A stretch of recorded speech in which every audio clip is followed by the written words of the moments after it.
এই বিগত 15-16 বছরে ফ্যাসিস্ট আওয়ামী লীগ তৈরি করে দিয়ে গেছে, যে সমাজটার তার সমস্ত যে এথিক্স, সে এথিক্সকে হারিয়ে ফেলেছে। আমি তো ধরেন এই ফ্যাসিস্ট হাসিনা চলে যাওয়ার পরে আমরা একটা ইন্টারিম গভর্নমেন্টের সময় ছিলাম, তখন সরকারের ভেতরটা দেখতে পারিনি। এখন এই নির্বাচনের পরে সরকারে এসে সরকারের ভেতরে যত ঢুকছি আমি আতঙ্কিত হচ্ছি যে আমরা কিভাবে এই রাষ্ট্র কাঠামোটাকে এই সমস্ত মানুষগুলো দিকে আটকে রাখবো।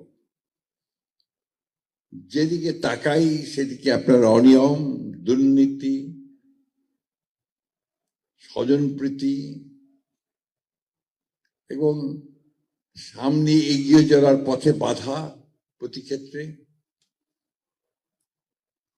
এবং বাংলাদেশে নিয়ম হয়ে গেছে তদবির ছাড়া কোনো কাজ হবে না, যে কোনো ব্যাপার তদবির করতে যাও, এক মন্ত্রীকে দিয়ে অমুককে বলাও, অমুককে দিয়ে অমুককে বলাও। এগুলো আগে ছিল না, আমরা তো আগেও মন্ত্রী ছিলাম, সরকার চালিয়েছি। উই নেভার স ইট। এটা এই 15 বছরে হয়েছে। এই ধরনের একটা সমাজে আপনারা কি করে আশা করতে পারেন যে আপনারা অনেক উপরে উঠবেন, বাংলাদেশকে শিখরে নিয়ে যাবেন? পারবেন না। মেরিটোক্রেসি ছাড়া, মেধা ছাড়া, সততা ছাড়া, বুদ্ধিমত্তা ছাড়া, পরিশ্রম ছাড়া কখনো এগুলো যায় না।